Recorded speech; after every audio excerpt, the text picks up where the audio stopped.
പ്രിയപ്പെട്ട കുട്ടികളെ, loss of motion എന്ന ചാപ്റ്ററിന്റെ മറ്റൊരു ഭാഗത്തിലേക്ക് എല്ലാവർക്കും സ്വാഗതം. കഴിഞ്ഞ ക്ലാസ്സിൽ Newton's first law, second law, third law, law of conservation of linear momentum തുടങ്ങിയ കാര്യങ്ങളൊക്കെ നമ്മൾ ഡിസ്കസ് ചെയ്തിരുന്നു. ഇന്ന് ഈ ചാപ്റ്ററിന്റെ രണ്ടാമത്തെ ഒരു ഭാഗമായ ഫ്രിക്ഷൻ എന്നുള്ള ഒരു ഭാഗത്തിലേക്കാണ് നമ്മൾ പ്രവേശിക്കുന്നത്. ഫ്രിക്ഷൻ നിങ്ങൾക്കറിയാവുന്ന കാര്യമാണ്. ഫ്രിക്ഷൻ, ഘർഷണം. It is the opposing force that comes into play when one body moves or tries to move over the surface of another body. ഒരു ബോഡി, ഒരു വസ്തു മറ്റൊരു വസ്തുവിന്റെ മുകളിൽ ചലിക്കുകയോ ചലിക്കാൻ ശ്രമിക്കുകയോ ചെയ്യുമ്പോൾ ഈ രണ്ട് വസ്തുക്കൾക്ക് തമ്മിൽ ഇടയിൽ വരുന്ന ഒരു ഓപ്പോസിംഗ് ഫോഴ്സിനെ, വിപരീത ദിശയിൽ, ചലനത്തിന്റെ വിപരീത ദിശയിലുള്ള ഒരു ഫോഴ്സിനെയാണ് ഫ്രിക്ഷൻ അല്ലെങ്കിൽ ഘർഷണം എന്ന് വിളിക്കുന്നത്. അപ്പോ ഒരു വസ്തു മൂവ് ചെയ്യുമ്പോഴോ മൂവ് ചെയ്യാൻ ശ്രമിക്കുമ്പോഴോ ഉണ്ടാകുന്ന ഓപ്പോസിംഗ് ഫോഴ്സ് ആണ് ഫ്രിക്ഷൻ എന്ന് പറഞ്ഞാൽ. It always parallel to the surface. എപ്പോഴും സർഫസിന് പാരലൽ ആയിരിക്കും. അപ്പൊ നമുക്ക് ഒരു സർഫസിൽ ഇങ്ങനെ ഒരു ബോഡി മൂവ് ചെയ്യണം. അപ്പൊ ഈ രണ്ട് സർഫസിന് പാരലൽ ആയിട്ടാണ് വരിക, അല്ലെ? Parallel to the surface and opposite the relative motion. മോഷനെ ഓപ്പോസ് ചെയ്യും കൂടി ചെയ്യും. അപ്പോ ഇവിടെ നമുക്ക് കാണാൻ പറ്റിയ ഒരു അടിയിൽ ചിത്രത്തിൽ കാണാൻ ഒരു ചിത്രം കൊടുത്തിട്ടുണ്ട്. ഒരു ബോഡി ഇങ്ങനെ വെച്ചേക്കാണ്. അപ്പോൾ ആ ബോഡിയുടെ വെയിറ്റ് നേരെ താഴത്തേക്ക് വരും. വെയിറ്റ് അത് ചിത്രത്തിൽ കാണിച്ചിട്ടില്ല. W നേരെ താഴത്തേക്ക് ഉണ്ടാവും. അതിനെ ഓപ്പോസ് ചെയ്യാൻ വേണ്ടി നോർമൽ ഫോഴ്സ് നേരെ മുകളിലേക്ക് ഉണ്ടാവും. നമ്മളിവിടെ അപ്ലൈഡ് ഫോഴ്സ് റൈറ്റ് സൈഡിലേക്ക് കാണിച്ചിട്ടുണ്ട്. അപ്പോൾ ഫ്രിക്ഷണൽ ഫോഴ്സ് എങ്ങോട്ട് ഉണ്ടാവുക? ലെഫ്റ്റ് സൈഡിലേക്ക് ഫ്രിക്ഷണൽ ഫോഴ്സും ഉണ്ടാവും. അപ്പോൾ ഇവിടെ ഫ്രിക്ഷൻ എന്നുള്ളതാണ് നമ്മൾ പറഞ്ഞത്. ഇനി കോസസ് ഓഫ് ഫ്രിക്ഷൻ. എന്താണ് ഫ്രിക്ഷന് കാരണം? ഓൾഡ് വ്യൂ പറഞ്ഞിരുന്നത് എവറി സർഫസ്, ഏത് സർഫസും എന്താണ് ചില ഇറഗുലാരിറ്റീസ് ഉണ്ടാവും, ചില വക്രതകൾ, ഇറഗുലാരിറ്റീസ് ഉണ്ടാവും. The interlocking between the irregularities of the two surfaces. അപ്പോൾ ഒരു ബോൾ ഇങ്ങനെ ഇപ്പൊ നമ്മൾ ഉരുട്ടുമ്പോൾ, അല്ലെങ്കിൽ ഒരു ബോൾ നമ്മൾ ഗ്രൗണ്ടിൽ ഇങ്ങനെ ഉരുട്ടി കഴിഞ്ഞാൽ കുറച്ച് കഴിയുമ്പോൾ ബോൾ നിൽക്കും. കാരണം അവിടെ ഫ്രിക്ഷൻ ഉള്ളതുകൊണ്ടാണ്. അപ്പോൾ ഈ ബോളിന്റെ സർഫസും ഗ്രൗണ്ടിന്റെ സർഫസും നമ്മൾ ഇന്റർലോക്കിംഗ് വരും. ഈ ഇന്റർലോക്കിംഗ് ആണ് ഇതിന് കാരണം, ഫ്രിക്ഷന് കാരണം. പക്ഷെ അത് why the friction is independent of area എന്നുള്ള എക്സ്പ്ലെയിൻ ചെയ്യാൻ കഴിഞ്ഞില്ല. അതുകൊണ്ട് അത് ആ ഓൾഡ് വ്യൂ ഒഴിവാക്കി. ഇപ്പൊ പുതിയ കൺസെപ്റ്റ് പ്രകാരം it arises due to the atomic and molecular forces of attraction between the two surfaces in contact. നമ്മളിപ്പോൾ ഒരു ബോൾ ഇങ്ങനെ ഗ്രൗണ്ടിൽ ഉരുട്ടുമ്പോൾ ആ ബോൾ നിൽക്കാൻ കുറച്ച് കഴിയുമ്പോൾ ബോൾ നിൽക്കാനുള്ള കാരണം ഫ്രിക്ഷൻ ആണ്. ഈ ഫ്രിക്ഷൻ ഉണ്ടാവാനുള്ള കാരണം ഈ ബോളിന്റെ സർഫസും ഗ്രൗണ്ടിന്റെ സർഫസും തമ്മിലുള്ള മോളിക്യൂൾസ്, ആറ്റംസ് തമ്മിലുള്ള, അല്ലെങ്കിൽ ആറ്റോമിലെ മോളിക്യൂൾസ് തമ്മിലുള്ള അട്രാക്ഷൻ വരും. ഈ അട്രാക്ഷൻ കൊണ്ടാണ് ഇവിടെ ഫ്രിക്ഷൻ ഉണ്ടായത് എന്നുള്ളതാണ്. അപ്പോ ആറ്റംസ് അല്ലെങ്കിൽ മോളിക്യൂൾസ് തമ്മിലുള്ള ഫോഴ്സ് എന്ന് പറഞ്ഞു കഴിഞ്ഞാൽ അത് ഇലക്ട്രോമാഗ്നറ്റിക് ഫോഴ്സ് ആണ് വരിക.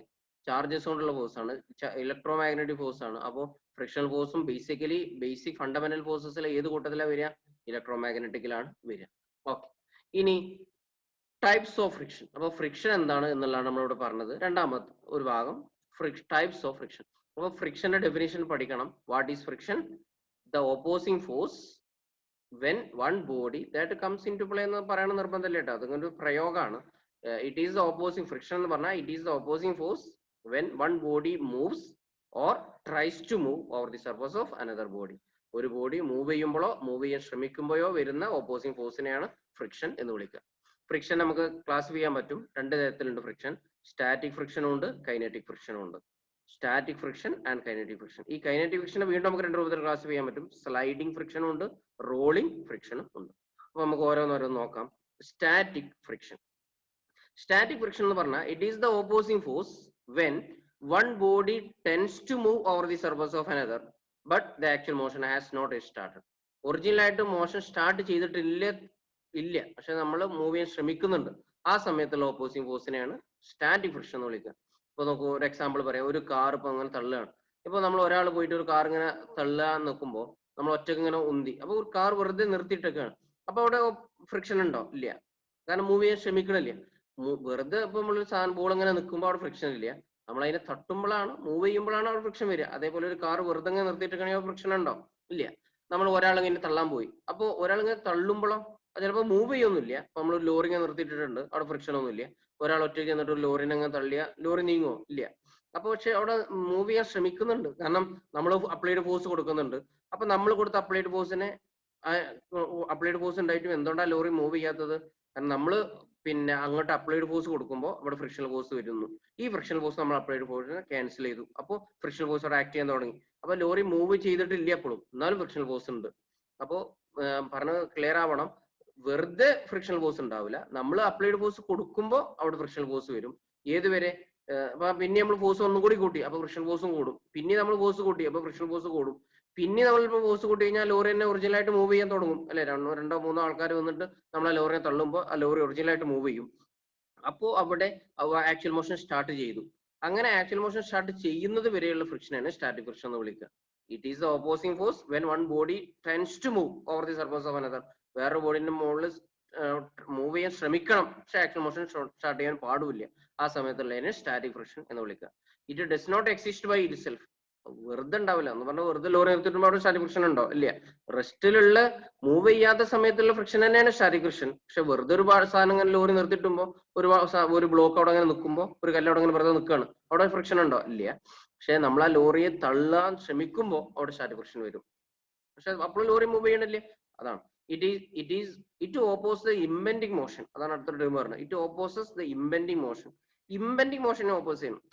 സ്റ്റാറ്റിക് ഫ്രിക്ഷൻ എന്ന് പറഞ്ഞാൽ മോഷൻ ഓപ്പോസ് ചെയ്യുമെന്ന് പറയാൻ പറ്റില്ല, കാരണം അവിടെ മോഷൻ ഇല്ല. പക്ഷെ മോഷന്റെ ടെൻഡൻസിനെയാണ് ഇവർ ഓപ്പോസ് ചെയ്യേണ്ടത്.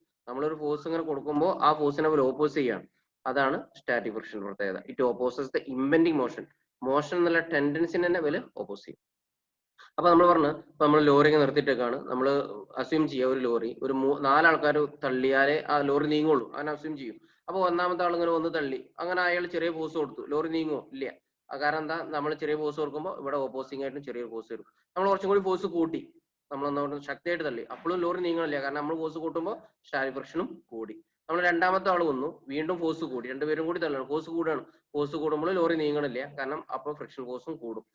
വീണ്ടും നമ്മൾ ഫോഴ്സ് കൊടുത്തു, അപ്പോഴും ലോറി നീങ്ങണില്ല. വീണ്ടും നമ്മൾ ഫോഴ്സ് ഇങ്ങനെ കൊടുക്കണം, ഫോഴ്സ് ഇങ്ങനെ കൂട്ടുകയാണ്, അപ്പോൾ ലോറി നീങ്ങി. അപ്പോൾ നമ്മൾ പറഞ്ഞത് when the applied force increases static friction also increases and reaches a maximum. അവിടെ ഒരു മാക്സിമം വാല്യൂലെത്തും. That maximum value is called limiting friction. അപ്പൊ സ്റ്റാറ്റിക് ഫ്രിക്ഷന്റെ മാക്സിമം വാല്യൂവിനെയാണ് ലിമിറ്റിംഗ് ഫ്രിക്ഷൻ എന്ന് വിളിക്കുന്നത്.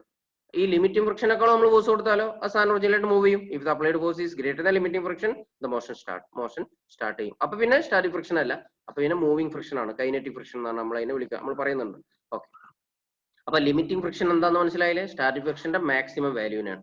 It is found that the limiting friction is directly proportional to normal reaction. എപ്പോഴും ഈ ലിമിറ്റിംഗ് ഫ്രിക്ഷൻ അത് നോർമൽ റിയാക്ഷൻ, അതിന്റെ വെയിറ്റ് നേരെ താഴത്തേക്കാണ്, വെയിറ്റ് നേരെ ഓപ്പോസിറ്റ് ആണ് നോർമൽ റിയാക്ഷൻ ഉണ്ടാവുക. ആ സർഫസ് നോർമൽ ആയിട്ടാണ് നോർമൽ റിയാക്ഷൻ എപ്പോഴും ഉണ്ടാവുക. അപ്പോൾ ഈ നോർമൽ റിയാക്ഷൻ ഡയറക്ട്ലി പ്രൊപ്പോർഷണൽ ആണ് നമുക്ക് കാണാൻ പറ്റും. It is found that the limiting friction is directly proportional to the normal reaction. അപ്പൊ എഫ്എസ് മാക്സിമം ആണ് ലിമിറ്റിംഗ് ഫ്രിക്ഷൻ അല്ലെ, static friction maximum value. It is proportional to n എന്ന് നമുക്ക് എഴുതാൻ പറ്റും, normal reaction. Or F S max equal to ഇതുമ്പോൾ ഒരു constant വേണം, ആ കോൺസ്റ്റന്റ് നമ്മൾ മ്യൂ എസ് എന്ന് കൊടുത്തു, coefficient of static friction mu S n എന്ന് എഴുതാൻ പറ്റും. അപ്പൊ എഫ് എസ് മാക്സിമത്തിന്റെ വാല്യൂ ആണ് മ്യൂ എസ് n. അപ്പൊ എഫ് എസിന്റെ വാല്യൂ മ്യൂ എസ് എന്നേക്കാൾ എപ്പോഴും കുറവായിരിക്കും, less than or equal to mu S n. കാരണം മാക്സിമം വാല്യൂ ആണ് മ്യൂ എസ് n, അപ്പൊ സ്റ്റാറ്റിക് ഫ്രിക്ഷന്റെ വാല്യൂ അതിനേക്കാളും കുറവായിരിക്കും. ഇനി കൈനറ്റിക് ഫ്രിക്ഷൻ പറഞ്ഞാൽ ലിമിറ്റിംഗ് ഫ്രിക്ഷനേക്കാളും ഫോഴ്സ് നമ്മൾ കൊടുത്തു കഴിഞ്ഞാൽ സാധനം ഒറിജിനലായിട്ട് മൂവ് ചെയ്യും. ആ മൂവ് ചെയ്യുമ്പോഴും ഒരു ഫ്രിക്ഷൻ ഉണ്ടാവും, ആ ഫ്രിക്ഷനാണ് കൈനറ്റിക് ഫ്രിക്ഷൻ എന്ന് വിളിക്കുക. It is the opposing force that comes into play when one body moves over the surface of another body. ഒരു ബോഡിയുടെ മുകളിൽ മറ്റൊരു ബോഡി ഒറിജിനലായിട്ട് മൂവ് ചെയ്യുമ്പോൾ ഇതിനെയാണ് നമ്മൾ കൈനറ്റിക് ഫ്രിക്ഷൻ എന്ന് വിളിക്കുക. It is found that the kinetic friction is directly proportional to normal reaction. Kinetic ഫ്രിക്ഷനും ഇതിന് ഡയറക്ട്ലി പ്രൊപ്പോർഷണൽ ആണ്, നോർമൽ റിയാക്ഷന് ഡയറക്ട്ലി പ്രൊപ്പോർഷണൽ ആണ്. അപ്പൊ F K kinetic friction it is proportional to n എന്ന് എഴുതാൻ പറ്റും. Or F K equal to എഴുതുമ്പോൾ a constant union mu K into n എന്ന് എഴുതാൻ പറ്റും. Where mu K is called coefficient of kinetic friction. അതുപോലെ പ്രോബ്ലം ആയിട്ട് ചോദിക്കുകയാണെങ്കിൽ ഈ എഫ് എസിന്റെ എഫ് കെന്റെ വില ഒക്കെ തരും കേട്ടോ. Kinetic friction is less than static friction. Kinetic friction ആണോ സ്റ്റാറ്റിക് ഫ്രിക്ഷൻ ആണോ കൂടുതൽ? കൈനറ്റിക് ഫ്രിക്ഷൻ ആയിരിക്കും കുറവ് അല്ലെ, സ്റ്റാറ്റിക് ഫ്രിക്ഷൻ ആണ് കൂടുതൽ അല്ലെ. ഇപ്പൊ ഒരു കാർ ഇങ്ങനെ തുടക്കത്തിൽ തള്ളാനാണോ, അത് തള്ളിക്കാണ് മൂവ് ചെയ്തുകൊണ്ടിരിക്കുമ്പോൾ ചിലപ്പോൾ നമ്മളിപ്പോ കാർ ഇങ്ങനെ തള്ളാണ്, ഒരാൾ ഒറ്റയ്ക്ക് തള്ളിയാൽ നീങ്ങൂല. അപ്പൊ രണ്ടാൾ വരുമ്പോൾ ഇപ്പൊ കാറിന് തള്ളൽ തുടങ്ങി, കാർ ഇങ്ങനെ മൂവ് ചെയ്യാൻ തുടങ്ങി. കാർ ഇങ്ങനെ മൂവ് ചെയ്തുകൊണ്ട് നിൽക്കുമ്പോൾ ചിലപ്പോൾ ഇനി ഒരാൾ തള്ളിയാലും ആ കാർ അങ്ങനെ നീങ്ങിക്കൊണ്ട് നിൽക്കും, കാരണം കൈനറ്റിക് ഫ്രിക്ഷൻ എപ്പോഴും സ്റ്റാറ്റിക് ഫ്രിക്ഷനേക്കാളും കുറവായിരിക്കും. ഇനി കൈനറ്റിക് ഫ്രിക്ഷൻ നമുക്ക് രണ്ട് രൂപത്തിൽ ക്ലാസിഫൈ ചെയ്യാം. ഒന്ന് സ്ലൈഡിംഗ് ആണ്, മറ്റൊന്ന് റോളിംഗ് ആണ്. സ്ലൈഡിംഗ് എന്ന് പറഞ്ഞാൽ it is A frictional force when one body slides over the surface എന്നത്. ഒരു ബോഡി മറ്റൊരു ബോഡിയെ സ്ലൈഡ് ചെയ്യുമ്പോൾ നീങ്ങനെയാണ്, പക്ഷെ തെന്നി നീങ്ങുമ്പോൾ നമ്മൾ അതിനെ സ്ലൈഡിംഗ് എന്നാണ് വിളിക്കുക. നേരെ മറിച്ച് ഇങ്ങനെ കറങ്ങിക്കൊണ്ട് റോളിംഗ് ആണെങ്കിലോ it is a friction force when one body rolls over the surface another. വേറൊരു ബോഡി നമ്മൾ റോൾ ചെയ്യുമ്പോൾ അത് ഏതാണ്? റോളിംഗ് ഫ്രിക്ഷൻ ആണ്. റോളിംഗ് ഫ്രിക്ഷൻ ആണോ സ്ലൈഡിംഗ് ഫ്രിക്ഷൻ ആണോ കുറവ്? റോളിംഗ് ആയിരിക്കും. റോളിംഗ് ഫ്രിക്ഷൻ പെട്ടെന്ന് സാധനം റോൾ ചെയ്യും. സ്ലൈഡിംഗ് ആണെങ്കിൽ കുറച്ചും കൂടി ബുദ്ധിമുട്ടാണ്. അപ്പോൾ സ്ലൈഡിംഗ് ഫ്രിക്ഷൻ എപ്പോഴും കൂടുതലായിരിക്കും എന്നുള്ളതാണ്.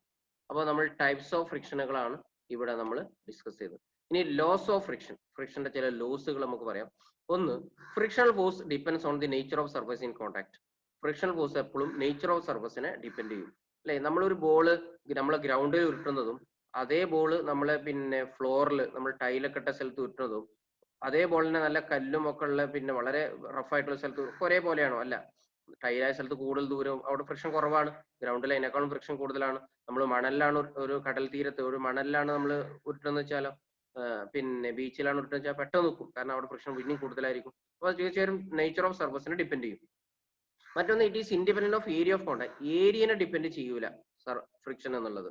മറ്റൊന്ന്, the magnitude of frictional force is directly proportional to normal reaction. Static friction ആണെങ്കിലും കൈനറ്റിക് ഫ്രിക്ഷൻ ആണെങ്കിലും മാഗ്നിറ്റ്യൂഡ് ഓഫ് ഫ്രിക്ഷണൽ ഫോഴ്സ് അത് എന്തിനാണ് ഡയറക്ട്ലി പ്രൊപ്പോർഷണൽ ആണ്? Directly proportional to normal reaction. മറ്റൊന്ന്, the kinetic friction is independent of the speed of the object. Kinetic friction സ്പീഡിനെ independent ആണ്, depend ചെയ്യൂല എന്നുള്ളതാണ്. അപ്പൊ 4 ലോസ് പറഞ്ഞു. സാധാരണ 2 മാർക്കിനൊക്കെ ചോദിക്കുകയാണെങ്കിൽ 4 പോയിന്റ് എഴുതിയാൽ മതി. ചിലപ്പോൾ 1 മാർക്കിന് what is the laws of friction, അങ്ങനെ ഇപ്പോൾ state the laws of friction, state the law of friction എന്നൊക്കെ പറഞ്ഞിട്ട് ചോദിക്കാറുണ്ട്. അങ്ങനെ ചോദിക്കുകയാണെങ്കിൽ നമ്മൾ ആ ഡാർക്കൻ ചെയ്ത ആ ഒരു പോയിന്റ് ആണ് പറയേണ്ടത്. എന്ന് പറഞ്ഞാൽ the magnitude of frictional force is directly proportional to normal reaction. ഇതാണ് ഏറ്റവും പ്രധാനപ്പെട്ട പോയിന്റ്. ഇത് നിങ്ങൾ ശ്രദ്ധിക്കണം. സ്റ്റാറ്റിക് ഫ്രിക്ഷൻ ആണെങ്കിലും കൈനറ്റിക് ഫ്രിക്ഷൻ ആണെങ്കിലും രണ്ടും നോർമൽ റിയാക്ഷൻ ഡയറക്ട്ലി പ്രൊപ്പോർഷണൽ ആണ്. ഇത് മറ്റൊക്കെ കുറച്ച് അതിന്റെ പ്രോപ്പർട്ടീസ് എന്നൊക്കെ പറയാൻ പറ്റും. നമ്മൾ ലോസ് ഓഫ് ഫ്രിക്ഷൻ എന്നുള്ള ഹെഡിങ്ങിൽ ഡിസ്കസ് ചെയ്തു എന്നേ ഉള്ളൂ.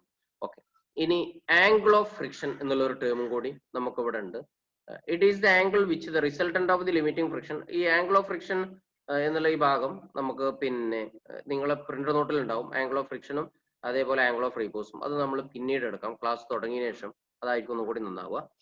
കാരണം അത് കുറച്ച് ചിത്രമൊക്കെ വരച്ചിട്ട് ആ ഭാഗം പറയണം. അപ്പൊ അത് നമുക്ക് അവിടെ നിൽക്കട്ടെ. ഇനി friction is A necessary evil. ഈ ഒരു ഭാഗം കൂടി പറഞ്ഞിട്ട് നമുക്ക് നിർത്താം. നോക്കൂ, ഫ്രിക്ഷൻ എന്നുള്ളത് ഒരു നെസസറി ഈവൾ ആണ്, ആവശ്യമുള്ള ചെകുത്താൻ എന്ന് പറഞ്ഞാൽ it has many advantages and disadvantages. Friction ഒരുപാട് ഉപയോഗങ്ങളുണ്ട് അല്ലെ. അഡ്വാൻറ്റേജസ് എന്താ?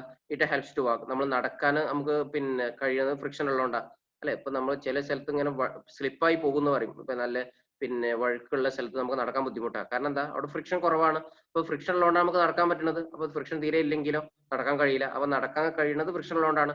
ടു റൈറ്റ്, എഴുതാൻ കഴിയുന്നത് നമുക്ക് പിന്നെ ഫ്രിക്ഷൻ ഉള്ളതുകൊണ്ടാണ്. ടു മേക്ക് ബിൽഡിംഗ് ഇപ്പൊ ഒരു കല്ലിന്റെ മുകളിൽ മറ്റൊരു കല്ല് വെക്കണമെങ്കിൽ അവിടെ പിന്നെ ഫ്രിക്ഷൻ വേണം, അല്ലെങ്കിൽ നിൽക്കാൻ കഴിയില്ല. To climb, to hold things, to apply brakes, എല്ലാത്തിനും ഫ്രിക്ഷൻ വേണം അല്ലെ. നമ്മളെ കയ്യിൽ ഇപ്പൊ നല്ല പിന്നെ ബിരിയാണി ഒക്കെ കഴിച്ചിട്ട് നല്ല കയ്യിൽ നല്ല എണ്ണ ഉണ്ട് കരുതും, ഓയിലി ആയിട്ട് ഇങ്ങനെ നിൽക്കുകയാണ്. നമ്മൾ ഒരു പിന്നെ സാധാരണ ഒരു ഗ്ലാസ്സിൽ വെള്ളം കുടിക്കാൻ വേണ്ടി ഒരു കുപ്പി ഗ്ലാസ്സും നമ്മൾ എടുത്തു. അതിന് നല്ലൊരു ഓയിൽ ഉണ്ടെങ്കിൽ ചിലപ്പോൾ പിന്നെ എണ്ണൊക്കെ ഉണ്ടെങ്കിൽ നെയ്യൊക്കെ ഉണ്ടെങ്കിൽ നമ്മൾ പിടിച്ചു കഴിഞ്ഞാൽ ചിലപ്പോൾ നമുക്ക് പിടുത്തം കിട്ടില്ല, താഴോട്ട് പോകും. അപ്പൊ ഇവിടെ താഴോട്ട് പോകാനുള്ള കാരണം എന്താ? ഫ്രിക്ഷൻ ഇല്ലാത്തതുകൊണ്ടാണ്. അപ്പൊ സാധനങ്ങൾ പിടിക്കാൻ കഴിയുന്നത് നമുക്ക് ബ്രേക്ക് നല്ല മഴയൊക്കെ ഉണ്ടാകുമ്പോൾ ചിലപ്പോൾ ബ്രേക്ക് പിടിച്ചാൽ ചിലപ്പോൾ സ്ലിപ്പായി പോകും. ഈ റോഡ് വളരെ മിനുസാണെങ്കിൽ ഇപ്പൊ ബ്രേക്ക് ഒന്നും പിടിച്ചാൽ കിട്ടൂല. കാരണം എന്താ? ഫ്രിക്ഷൻ കുറവാണ്. അപ്പൊ ഫ്രിക്ഷൻ ഉള്ളതുകൊണ്ടാണ് ബ്രേക്ക് ചെയ്യാൻ പറ്റുന്നത്, പിടിക്കാൻ പറ്റും, നടക്കാൻ പറ്റും. എല്ലാത്തിനും ഫ്രിക്ഷൻ വേണം. ഫ്രിക്ഷൻ മാത്രമല്ല ചില ഡിസ്അഡ്വാൻറ്റേജസും ഉണ്ട്. It causes wear and tear of tyre of vehicles, machinery parts, shoes, brake. നമ്മൾ പിന്നെ വണ്ടിയുടെ ടയർ തേയ്മാനം സംഭവിക്കുന്നത്, നമ്മൾ ചെരുപ്പ് തേയണത്, ബ്രേക്ക്, വണ്ടിന്റെ ബ്രേക്ക്, ഇതൊക്കെ തേയുള്ള കാരണം എന്താ? പിന്നെ ഫ്രിക്ഷൻ ഉള്ളതുകൊണ്ടാണ്. ഫ്രിക്ഷൻ ഉള്ളതുകൊണ്ടാണ്. അല്ലെങ്കിൽ ഒരു ഫ്രിക്ഷൻ ഇല്ലെങ്കിലും നല്ല ടയർ വാങ്ങിയ വണ്ടിക്ക് എന്നും നല്ല പുതിയ ടയർ പോലെ ഉണ്ടാവും അല്ലെ. വണ്ടിക്ക് തേയ്മാനം സംഭവിക്കുന്നില്ല. തേയ്മാനം സംഭവിക്കണതൊക്കെ മെഷീനറി പാർട്സിന്റെ ഒക്കെ തേയ്മാനം സംഭവിക്കണതൊക്കെ ഫ്രിക്ഷൻ ഉള്ളതുകൊണ്ടാണ്. ഫ്രിക്ഷന് ചില ഡിസ്അഡ്വാൻറ്റേജസും ഉണ്ട്, എന്നാൽ ഒരുപാട് അഡ്വാൻറ്റേജസ് ഉണ്ട്. അതുകൊണ്ട് തന്നെ ഫ്രിക്ഷൻ നമ്മൾ നെസസറി ഈവിൾ എന്ന് വിളിക്കാറുണ്ട്. അപ്പൊ ചില സമയത്ത് നമുക്ക് ഫ്രിക്ഷൻ കുറക്കേണ്ടി വരും, ചില സ്ഥലത്ത് ഫ്രിക്ഷൻ കൂട്ടേണ്ടി വരും അല്ലെ. ചില സ്ഥലത്ത് ഫ്രിക്ഷന് പിന്നെ കുറക്കേണ്ടി വരും. അപ്പൊ നമ്മൾ എന്ത് ചെയ്യും? അതിനുള്ള മെത്തേഡുകൾ ഉണ്ടാവും. എന്താണ്? പോളിഷിങ്, സാധനം പോളിഷ് ചെയ്യുക, ലൂബ്രിക്കൻസ് ഉപയോഗിക്കുക, ബോൾ ബിയറിംഗ്സ് ഉപയോഗിക്കുക, stream lining, use of powder, ഇതൊക്കെ ഫ്രിക്ഷൻ കുറക്കാനുള്ള മെത്തേഡുകളാണ് അല്ലെ. നമ്മൾ നല്ലതായിട്ട് പോളിഷ് ചെയ്യുക. ലൂബ്രിക്കൻസ് നമ്മൾ ഓയിൽ, ഗ്രീസ് ഒക്കെ ഉപയോഗിക്കും, അത് ഫ്രിക്ഷൻ കുറക്കാൻ വേണ്ടിയിട്ടാണ്. ബോൾ ബിയറിംഗ്സ് നമ്മൾ ബോൾസ് ഉപയോഗിക്കുക അല്ലെ. വണ്ടിയുടെ ആംഗിളിലും അങ്ങനത്തെ എല്ലാ സ്ഥലത്തും ഫാനിലൊക്കെ ഉണ്ടാവും ബോൾ ബിയറിംഗ്സ്, ബോൾസ് ഉപയോഗിക്കും. സ്ട്രീം ലൈനിങ് നമ്മൾ വിമാനത്തിന്റെയും ബുള്ളറ്റ് ട്രെയിനിന്റെ ഒക്കെ ഷേപ്പുകൾ കണ്ടിട്ടുണ്ടാവും, മുൻഭാഗം ഇങ്ങനെ കൂർത്തുകൊണ്ടാണ് വരിക. സ്ട്രീം ലൈനിങ് ചെയ്യുക, അതൊക്കെ ഫ്രിക്ഷൻ കുറക്കാൻ വേണ്ടിയിട്ട്. യൂസ് ഓഫ് പൗഡർ അല്ലെ, മുഖത്ത് പൗഡർ ഉപയോഗിക്കുന്ന ഫ്രിക്ഷൻ കുറക്കാൻ വേണ്ടിയിട്ട് തന്നെയാണ്. അതേപോലെ തന്നെ ഇപ്പൊ നമ്മൾ ക്യാരംസ് കളിക്കുമ്പോൾ പൗഡർ ഉപയോഗിക്കും അല്ലെ. അതെന്തിനാ? ഫ്രിക്ഷൻ കുറക്കാൻ വേണ്ടിയിട്ടാണ്. അപ്പൊ ചില ഫ്രിക്ഷൻ കുറക്കാനുള്ള കുറെ മെത്തേഡുകളുണ്ട്. അതേപോലെ ഫ്രിക്ഷൻ കൂട്ടാനും ചില ഫ്രിക്ഷൻ കൂട്ടേണ്ടി വരും. മേക്കിംഗ് റഫ് സർഫസ് റഫ് ആക്കുക, treading the tyre, spikes on boots. അല്ലെ ഇപ്പൊ ഫുട്ബോൾ കളിക്കുമ്പോൾ നമ്മൾ പെട്ടെന്ന് അങ്ങോട്ട് പോകുമ്പോൾ ബോൾ തിരിഞ്ഞോണ്ട് ഓടേണ്ടി വരും. അപ്പൊ പെട്ടെന്ന് നല്ല ഗ്രിപ്പ് കിട്ടണം ഓടുന്ന ആൾക്കാർക്കൊക്കെ. അപ്പൊ അങ്ങനെ ഗ്രിപ്പ് കിട്ടണമെങ്കിൽ ഫ്രിക്ഷൻ കൂടണം. അപ്പൊ നമ്മൾ അതിന്റെ ബൂട്ട് നല്ല അടിയിലുള്ള സ്പൈക്ക് ഉണ്ടാവും. അപ്പൊ ഫ്രിക്ഷൻ കൂട്ടാനും ചില മെത്തേഡുകളുണ്ട്, ഫ്രിക്ഷൻ കുറക്കാനും ചില മെത്തേഡുകളുണ്ട്. അപ്പൊ നമ്മൾ ഫ്രിക്ഷൻ എന്താണ് എന്നുള്ളതാണ് ഈ ക്ലാസ്സിൽ ഡിസ്കസ് ചെയ്തത്. ഫ്രിക്ഷന്റെ ടൈപ്സും നമ്മൾ പറഞ്ഞു. പിന്നെ അതേപോലെ തന്നെ ഫ്രിക്ഷന്റെ അഡ്വാൻറ്റേജസും ഡിസ്അഡ്വാൻറ്റേജസും കൂടി നമ്മൾ പറഞ്ഞു. ഇത്രയും കാര്യം നന്നായിട്ട് ശ്രദ്ധിക്കുക, പഠിക്കുക. ഓക്കെ, അപ്പൊ ഇന്നത്തെ ക്ലാസ് നമ്മളിവിടെ നിർത്തുകയാണ്. Thank you.